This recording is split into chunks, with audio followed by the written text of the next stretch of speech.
Hi, this is Chris Monk at Highline Guitars, and you're watching episode 44 of Luthier's Workbench.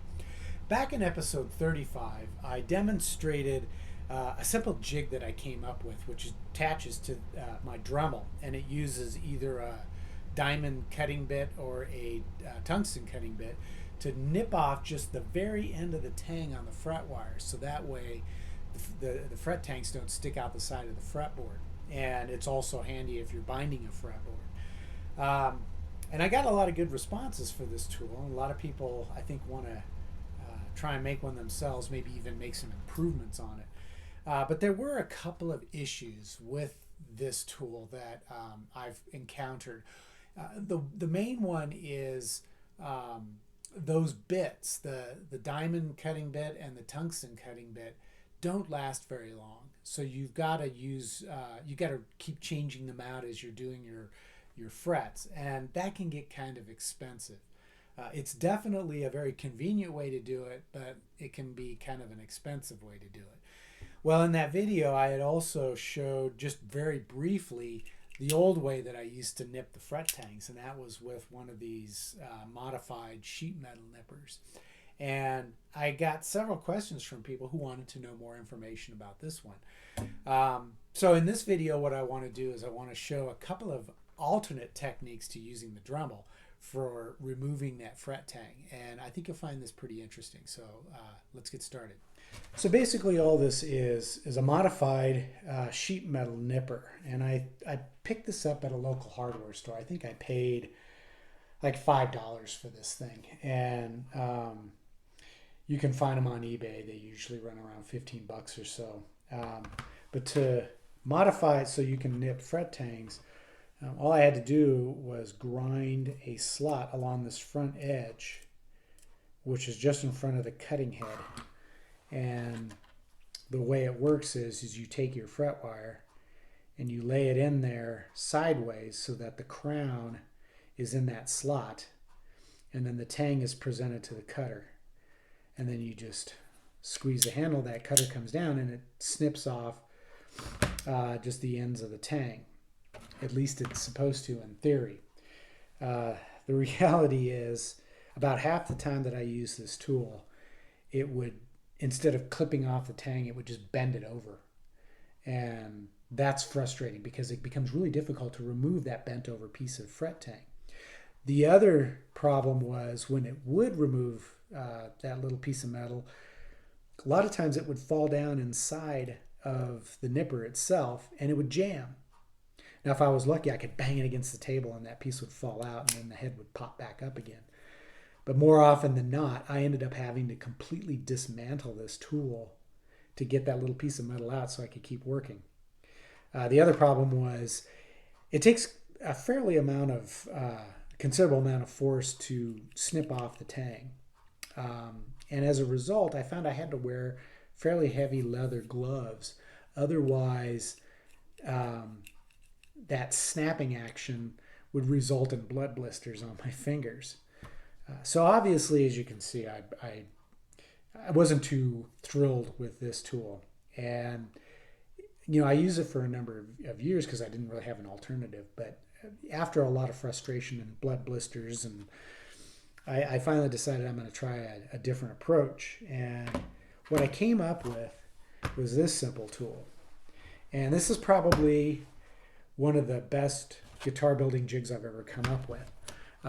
It consists of a maple block about 3 inches long, 2.5 inches wide, about 3/4 of an inch thick.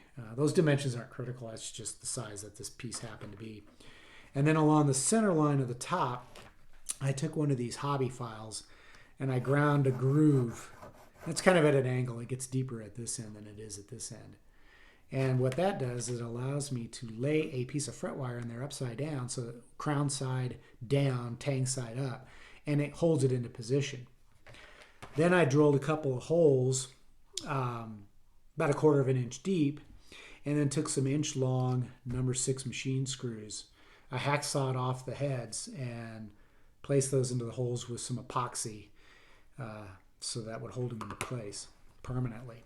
And then I took this piece of scrap rosewood and it's 3/8 of an inch square, and the length of it matches the width of this maple block.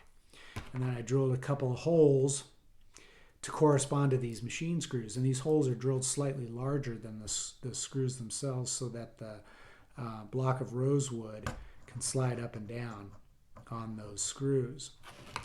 And along the center line of the bottom, I nipped in a little channel, and that was just cut with my bandsaw. I just went up and just touched the edge of the bandsaw blade. But the purpose of that slot is to hold the tang of the fret wire, but it has to be big enough so that the fret wire can slide back and forth in that slot. And one way you can do that is you could, if you didn't have a bandsaw or didn't want to use your bandsaw, maybe the blade's too thick, you could take a fret saw and just saw a nick in there deep enough for the tang to go into, and then you would just run the tang back and forth to remove enough wood on each side so that the tang would slide back and forth. But the way it works is you place that block of rosewood onto the two screws, and then you want to be able to raise up that block just enough to slide the fret wire in. And as you can see, the fret wire comes out on this side, and this side is where you're going to be removing the tang. So the distance that it comes through this block of rosewood depends on how much tang you want to remove. So if you have a very specific amount that you want to remove, you want to measure that and then just put a tick mark here on the maple so that you always come right up to that point. And then you just tighten down those wing nuts, and that firmly holds that fret wire into position so it's not going to move. Then I take, any kind of a metalworking mill file. This one I think happens to be a 10-inch long mill file. And then I just place it right up against that rosewood block so that it's sitting onto the fret tang.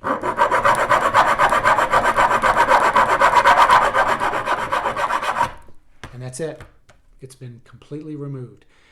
Now I know some of you may be wondering, can I use this with any size fret wire? And yes, you can. You just have to be aware that as you're working with like jumbo frets, chances are that crown is going to be above the depth of that groove. So if you're not careful, when you're removing the tang, if you go too far, you'll start to remove the crown from the bottom. So what you want to do is just as you're filing, periodically check it, and as soon as that tang disappears, stop. Then you won't be taking it, or you won't be risking removing that the bottom of the crown itself.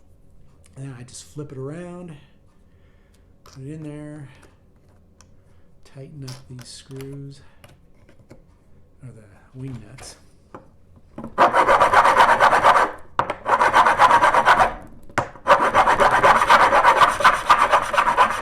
You can actually kind of feel when it's done, and there's a little bit of a change in the sound of the file as the tang is removed. So with experience, it becomes easy to do that without having to look. But that is the result right there. And as you can see, it's done a beautiful job of removing that tang without damaging the crown, and that's really the key. So I guess in the end, which tool do I prefer? The Dremel jig or this simple manual jig? And I tell you, if the bits weren't so expensive, this would be my go-to tool because it is so simple. You just simply run the fret wire up into the bit. But until I can source a large quantity of bits at a cheap price, I'm probably going to continue to grab this thing because I can nip off the tangs of all the frets on a fretboard in about 30 minutes, maybe even less. And it does such a beautiful job of doing it. It's perfectly clean, and that's really what it comes down to, is having perfectly shaped frets.